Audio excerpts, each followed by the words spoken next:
Welcome to the Deep Dive. Today we're digging into a whole set of encounters, really. Yeah, these situations where individuals, the type sometimes labeled Karens, clash with law enforcement. Exactly. We've got video transcripts, descriptions of events, Mm-hmm.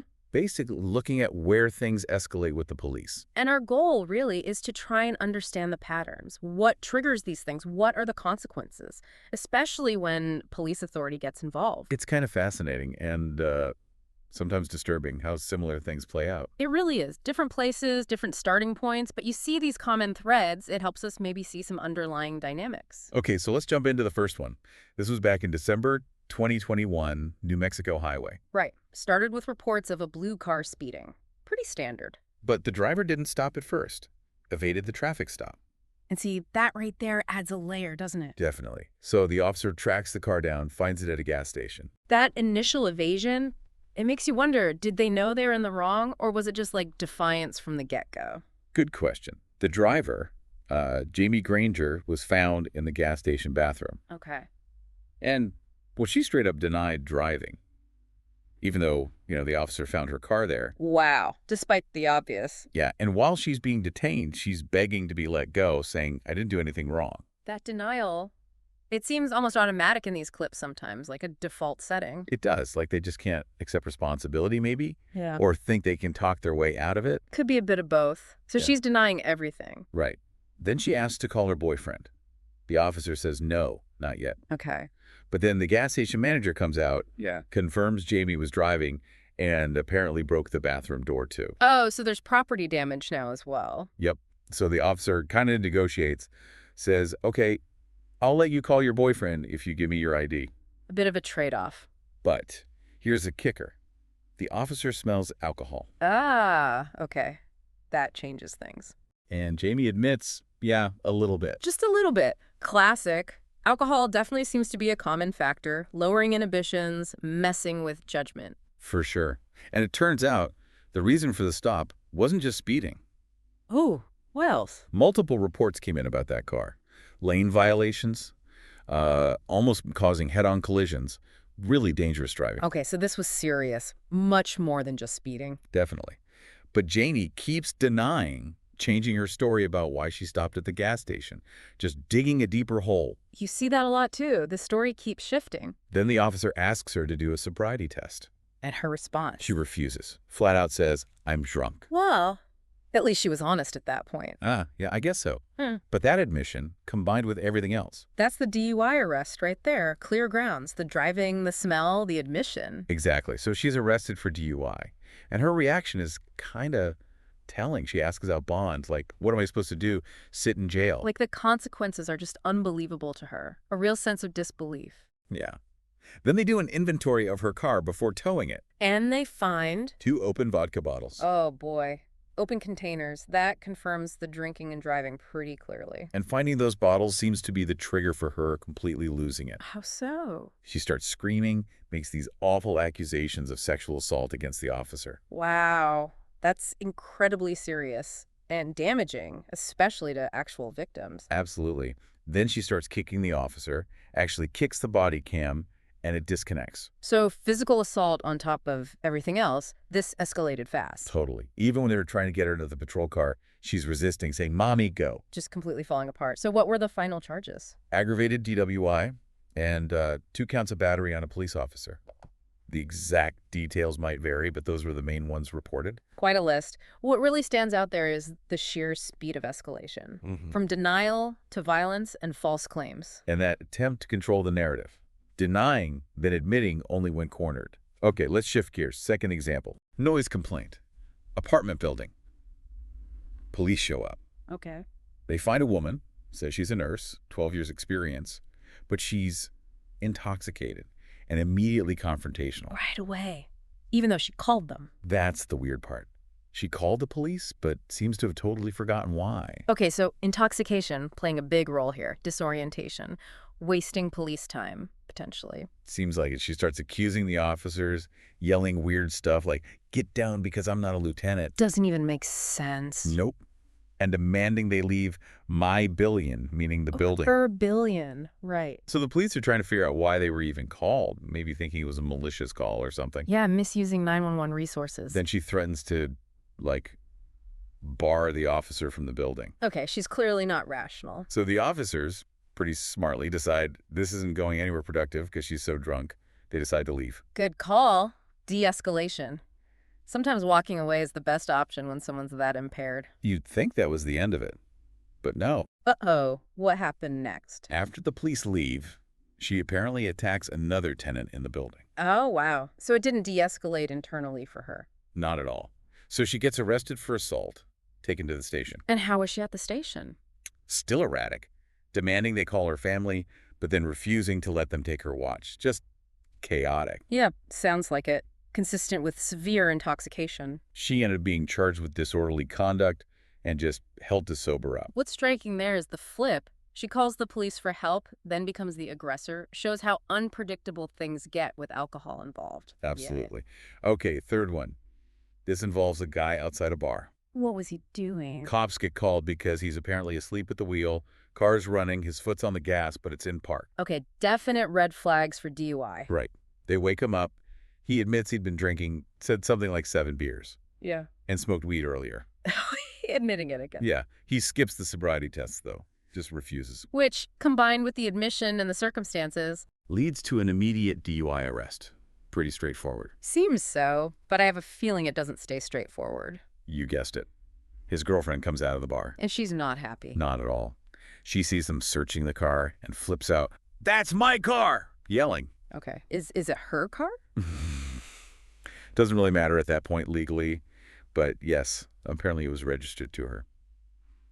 She seems pretty intoxicated, too, getting really agitated. And arguing about the search? Yep. Questioning if they're allowed to search it. Well, given the driver admitted drug use and maybe they smelled marijuana, there's likely probable cause. That's what it sounds like. The report mentioned the smell of marijuana, too. But she wasn't having it. So she resists. Big time. Claims she has no weed on me while trying to walk away from the officers. Walking away usually doesn't help. Nope. And then she allegedly kicks an officer. Oh, come on. Physical again. Yep. So now she's under arrest, too. For what? Obstruction? Resisting? Obstructing official business, resisting arrest, and disorderly conduct. Mm-hmm. And the search of the car. They found stuff. Pill bottles and large bags of marijuana.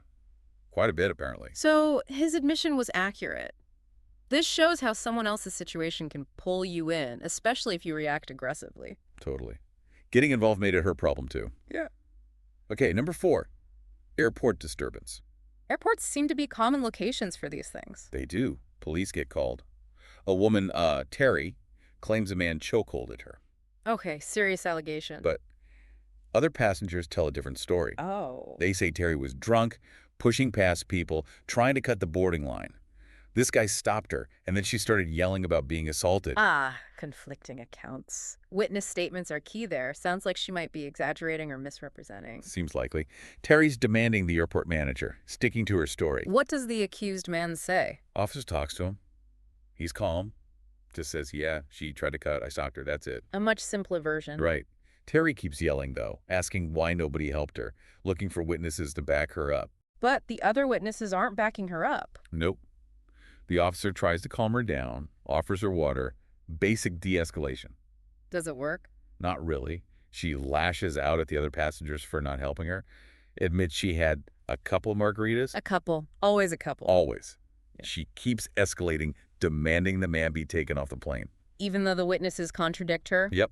Then she throws this out. Rob. Claims she's a retired NYPD officer. Really? Does that check out? Well, the report says she later contradicted that claim herself. So, likely not true. Adds another layer of untruthfulness. She's just digging herself deeper. Completely. Refuses to calm down, starts blaming America for everything. Blaming America. Okay. At this point, it's gone too far. She's arrested for her behavior. Unsurprising. Public disturbance, intoxication. And she resists the arrest violently. Yeah. They have her in a wheelchair for some reason, maybe stability, and she fights being handcuffed, claims the officer is hurting her. The classic, you're hurting me, during a lawful arrest. You know it. Continues screaming in the patrol car. Yeah. Just out of control. So what were her charges? Public intoxication, resisting arrest, and get this possession of marijuana and possession of a dangerous drug. Wow, so she had drugs on her too. That adds another dimension. Went from a line dispute to multiple charges. It really snowballed. Alcohol, entitlement, maybe feeling wronged. It just blew up. Yeah, a potent combination. Okay, fifth example. This one involves a racist rant at a bar. Oh no, not another one. Police called for an intoxicated woman attacking people. Her name's Christina Killadat. Turns out she's the wife of a former mayor. Okay, adds a bit of local context maybe. Was this her first incident that day? Nope. Reportedly, she'd already been kicked out of another bar earlier for being drunk. So a pattern emerging just within that single day. Seems like it. She's claiming the whole city of La Crosse is out to get her. Paranoid delusions, perhaps fueled by alcohol? What was she actually doing? Witnesses said she was pushing people, touching them inappropriately, trying to push them off bar stools, even kicking and screaming on the floor at one point. Just completely disruptive and aggressive behavior. Totally. Police ask her to leave. She refuses, argues. Treat me like what? She asks them. Defiant. Then a guy tries to vouch for her, maybe calm things down. She pushes him. Pushing away help. Again, irrational. She keeps refusing to cooperate. Makes excuses like she has spine problems when they try to get her into a wheelchair, presumably for transport or safety. Resisting even passive measures. Her behavior stays erratic at the station. Charges are disorderly conduct and resisting arrest. Okay, and the racism part. Yeah, apparently she directed racist comments towards a black patron in the bar. Ugh, that just makes it so much worse. Entitlement mixed with prejudice. It's a really ugly mix. Okay, sixth example. Similar theme, sadly. Racist rant, this time at a Walgreens. What happened here? A woman is detained inside the store. Not clear why initially, but she launches into this racist tirade against a group of Muslim people who are also there. Just unprovoked verbal assault. And then she spits on them. Spits on them, that's assault. And a hate crime, arguably. Absolutely disgusting. Her justification. She claimed they verbally abused her first. Which, even if true, doesn't justify spitting on someone or a racist rant. Not even close. She resists being handcuffed, argues with the officer, claims she's a Christian. While behaving like that. Right. The officer apparently noted the contradiction in her language versus her claim. I bet. Does she calm down? Nope. Keeps talking nonstop in the patrol car, even when asked to be quiet. Then pulls the "I have Muslim friends" line. Ah, the classic defense. Met with skepticism, I assume. The officer's response was reportedly quite sarcastic, yeah. So what happened legally? Surely she was charged. Here's the twist. The Muslim group she targeted, they declined to press charges. Wow, that's incredibly forgiving of them, but doesn't excuse her actions at all. Not in the slightest. She basically got lucky. But even then, she keeps ranting in the car, brings up her father's military service like it's relevant. Trying anything to justify or deflect. Meanwhile, the officer stays totally calm and professional throughout this barrage of hate. Commendable. That takes serious restraint. And because the victims didn't want charges, he facilitates her release. Stark contrast in behavior, the officer and the woman. Absolutely. Professionalism versus, well, bigotry and aggression. Okay, number 7. This one's weird. Involves social media. Oh, how so? A woman named Skylar gets pulled over for weaving. She tells the officer she was crying, upset over a breakup. Plausible explanation for erratic driving, maybe? Officer's concerned about alcohol, asked if she's been drinking. She denies it. Okay. So the officer decides to give her a warning. Gives her his card, but it's just the standard sheriff's department. Contact info, nothing personal. Lets her go. Seems reasonable based on what he knew then. No clear evidence of DUI if she denied drinking and maybe passed observation tests. Right. But then Skylar posts a video online. About the traffic stop. Oh, yeah. Claims she blew a .38 on a breathalyzer. Whoa! That's incredibly high. Did she actually? I know. And claims she only got a warning because she flirted with the officer and that she got his personal number for a date. What? That's a completely different story. And accuses the officer of unprofessional conduct. Exactly. But there's body cam footage. Ah, the great equalizer. Totally contradicts her. No breathalyzer was given at all. No flirting. No personal number exchanged. Just a warning and a department card. So she just made it all up. Seems so. And later, other videos apparently surfaced showing her chugging tequila right before she drove that night. Oh, wow. So she likely was drunk. And she eventually admitted it. Admitted she lied in the video for social media clout and admitted she drove drunk. So, consequences. For the drunk driving. For the false story about the officer. Apparently. None. No further action reported against her or the officer. That seems wrong, especially admitting to DUI and lying like that. A real lack of accountability. Feels like it. Okay, number 8, mask refusal. On a plane. Remember those days? Oh, yes. Peak pandemic travel stress. Woman refuses to wear a mask, asked to leave the plane. Standard procedure back then. Okay. Does she leave quietly? Of course not. Claims she did nothing disruptive besides speak my mind. Invokes living in America. You know the drill. The free speech argument for not following private company rules. Exactly. Her behavior is described as erratic, rapid mood swings. Refuses to get up from her seat. Brings Jesus Christ into it. Okay, using religion as a shield now. Warned she'll be arrested if she doesn't cooperate. But she clings to this idea that someone promised she wouldn't be arrested if she just walked off. Selective hearing, maybe? Or trying to twist the situation. They eventually lead her off the plane and promptly arrest her. As warned. Her reaction, this very childish, unconvincing crying, then accuses the police of lying and, ironically, of not wearing the masks properly. Deflection and accusations, another common theme. Then she gets weird. Refuses to cooperate with one specific officer, but says she'll cooperate with others. Arbitrary defiance. Makes bizarre comments about a nurse nearby being attracted to the officer she doesn't like. Just strange. Yeah, that's definitely odd. Not just defiance, but strange remarks. And finally, she blames law enforcement for her inability to relax. Right. It's their fault she's acting this way. The whole thing was just peculiar. Sounds like it. More going on there than just mask refusal, perhaps. Maybe so. Okay, 9th case. This one is another really disturbing racist incident. Parking lot. What happened? 3 Indian American women are leaving a restaurant. They're confronted by another woman, Miss Upton. Why? Upton is enraged because they're speaking in Indian language amongst themselves.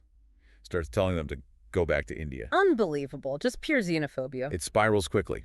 Verbal altercation, then physical. Upton lies, claims they hit her. While she's the aggressor? Seems so. And she's filming herself during this racist tirade. Filming herself being racist? That's bold. Or incredibly unaware.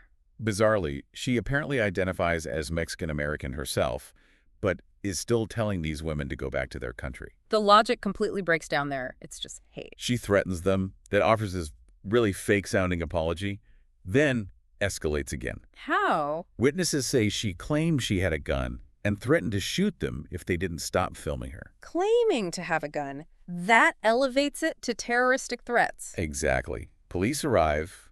Initially, they actually let Upton go. What? Why? Unclear from the report, maybe an initial confusion, but they arrested her the next morning. Okay, better late than never. On what charges? Making terroristic threats. Yeah. And one of the victims filed a lawsuit against her, too. Good. Accountability is crucial for that kind of behavior. Truly appalling incident. Deeply unsettling. Okay. Number 10. This one involved the girlfriend of a police sergeant. Ah, the potential conflict of interest situation. Yep. Black SUV, seen driving erratically, ends up on a curb. Driver is clearly intoxicated. Oh. When officers realize she's the girlfriend of a sergeant in their department, they correctly hand the case over to a different department. Good procedure. Avoids any appearance of impropriety. Absolutely. But the driver. She refuses to get out of the SUV. Officers have to threaten to physically pull her out. Resisting from the start. She mentions her boyfriend is a sergeant, probably hoping for special treatment. How did the new officers respond? They told her flat out, that doesn't matter, you're not getting special treatment, which is exactly right. Commendable. Upholding impartiality. Did she cooperate then? Nope. Resisted arrest, And? and then they discover there's a baby in the car with her. Oh my God. A baby. Well, she's that intoxicated. That's child endangerment. Horrifying. And her BAC, 0.36%. 0.36. That's merely 4.5 times the usual legal limit. That's potentially lethal levels of alcohol. Extremely dangerous. For her, for the baby, for anyone else on the road. And she's still resisting, even with the baby there. Still refusing to cooperate. Claims she's the victim in all this. Victim status, despite driving massively intoxicated with a child. That's delusional. The charges reflect the severity. Aggravated DWI, child abuse, battery on an officer, resisting, other driving charges.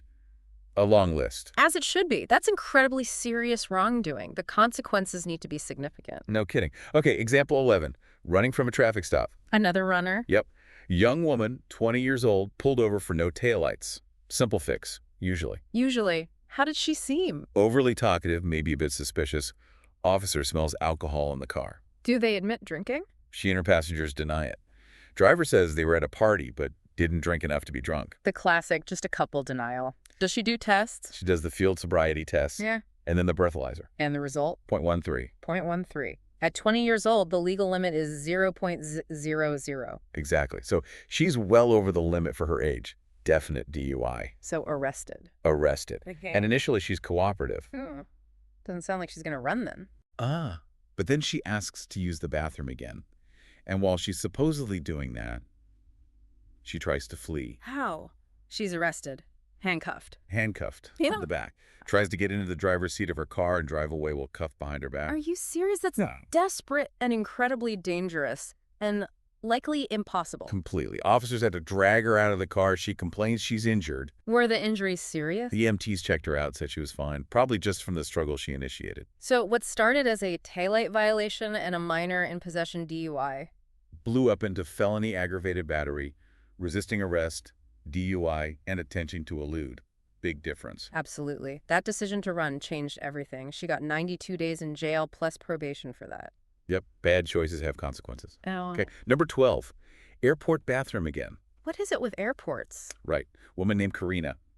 Kicked off a plane for allegedly attacking airline employees. Okay, so already started with aggression. She runs off the jet bridge and hides in a bathroom. Claims she was harassed. The counter-accusation.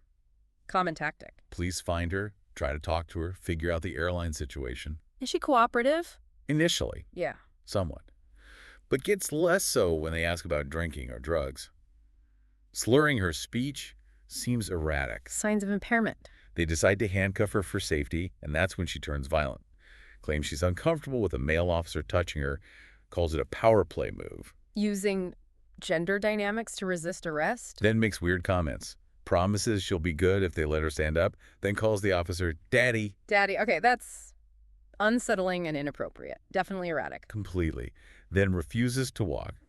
Makes more bizarre comments about female officers wanting to smort me like ass. No idea what that means. Sounds like utter nonsense. Intoxication or something else going on. Total noncompliance getting into the patrol car. Just fighting them. So what charges did she face? Assaulting a public servant, public intoxication, and resisting arrest. Yeah. Another case starting with bad behavior and escalating through resistance. Yeah, the resistance is the common accelerator. Okay, 13. Reckless driving, but this time, a Tesla. Ooh, fancy. Pulled over for driving recklessly. Driver immediately floors it, speeds off. A runner and a Tesla. That could be a fast pursuit. He does pursue. The Tesla stops briefly at a stop sign. Confused interaction. Driver seems lost, then speeds off again. Okay, definitely fleeing now. Determined. Police stop her again. Driver's a 24-year-old woman. She resists arrest, screaming for her dad, claims she owns the island they're on, Owns the island. Grandiose claims. Not cooperating. denies fleeing, denies kicking the officer, though the report implies she did. Officer smells alcohol. Of course. Does she admit drinking? Claims she's been clean for 3 years. But her behavior is getting more and more erratic, distressed. Doesn't align with the clean for 3 years claim, does it? Not really. Her father actually shows up on scene. Oh.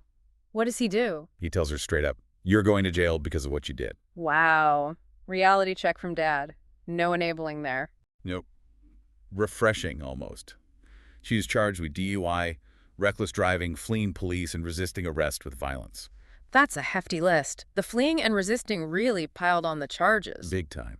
Okay, 14th example.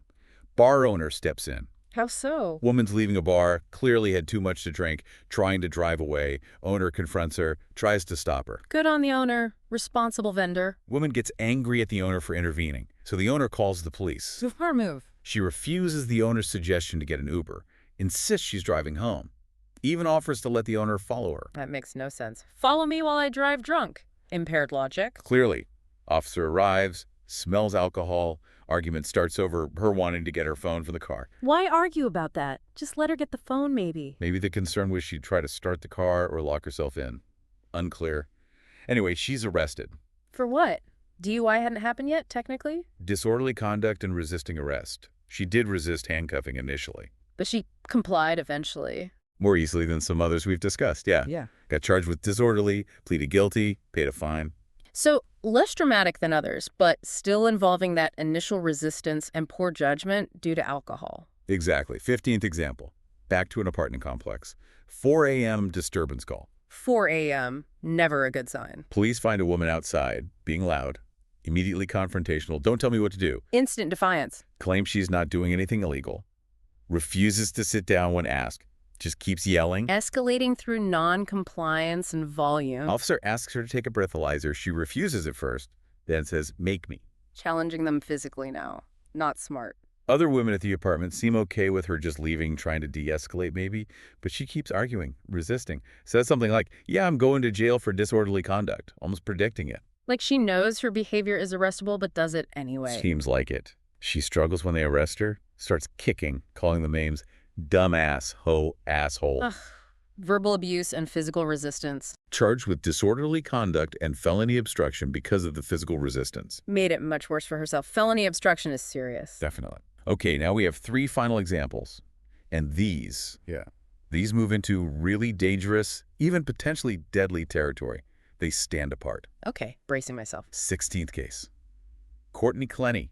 You might have heard of this one. OnlyFans model. Vaguely familiar, yes. What was the incident? Police called by Clenny herself. Her boyfriend, Christian Obumseli, is dying. Stab wound. Oh, wow, okay. Domestic situation. Very much so. Documented history of violent fights between them. Police had been called before multiple times. A known volatile relationship. That's critical context. Clenny claims self-defense. As they argued, he pinned her down, choked her. Okay. Her side of the story. She says she grabbed a knife from the kitchen and threw it at him across the room, maybe 10 feet out of fear. Didn't mean to hit him. Threw it from 10 feet and hit him lethally. That sounds improbable. Requires incredible accuracy, especially in fear. Extremely improbable. And her story had inconsistencies during interrogation. Plus, there were prior incidents.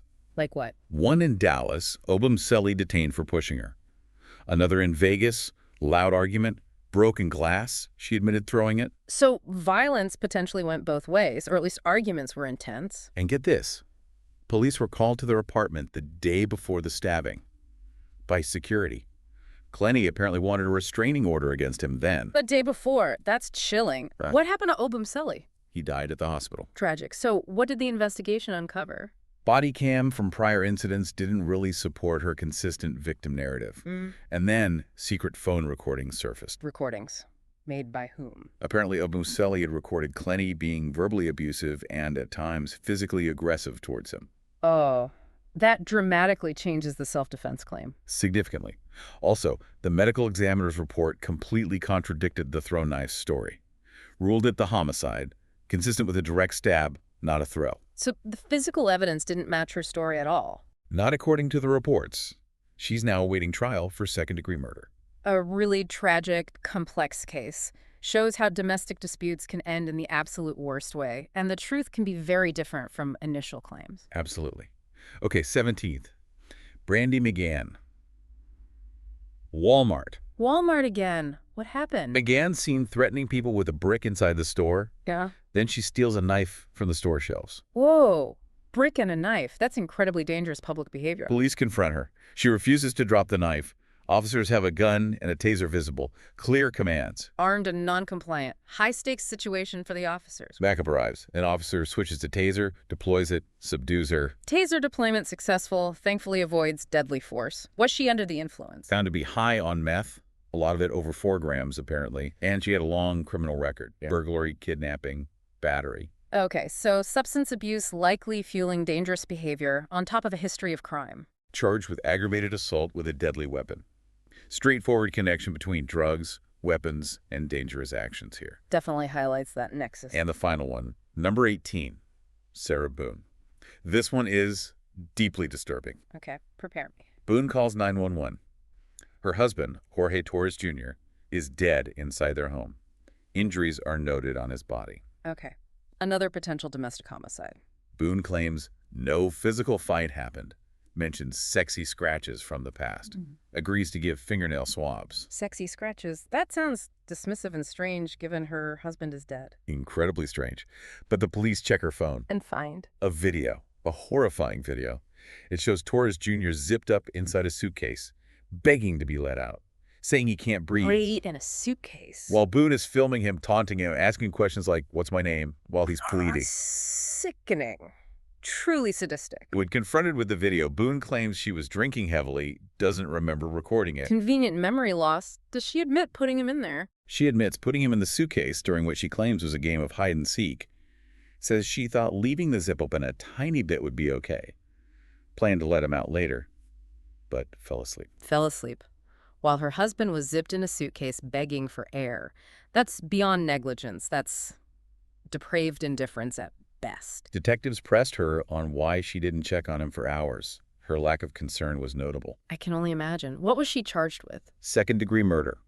Her trial is ongoing. Just Yeah. a horrific case of cruelty caught on camera. Unfathomable. Leaves you speechless. It really does. So looking back at all 18 of these, wow, they're definite themes, aren't there? Absolutely. That sense of entitlement pops up constantly. The denial of responsibility, even when caught red-handed or on video. Yeah, and the way minor things, a traffic stop, a noise complaint, a mask rule, cutting in line just escalates so quickly into major confrontations. The resistance to authority is almost universal in these clips. Any instruction from police is met with argument or defiance. And the blame game. It's always someone else's fault. The officer's fault, the other person's fault, America's fault. Never their own actions. And then sometimes it crosses into violence or those incredibly damaging false accusations we saw. The consequences, too, run the gamut, don't they? From just getting yelled at or a small fine. All the way up to serious felonies, long jail sentences, and in those last tragic cases, life-altering outcomes like death and potential life imprisonment. It really makes you think, and maybe this is the point for you, the listener, to ponder. What's going on psychologically here? Yeah, what makes someone react with that level of defiance, that seeming belief that the rules just don't apply to them, that they're immune? Does having a camera on them make it worse sometimes? Or feeling wronged, even if they are wrong, does that amplify it? It's complex. This deep dive really gives you a stark look at human behavior under pressure, how people react to authority, and the sometimes shocking lack of self-awareness involved. Definitely leaves you with a lot to consider about these interactions.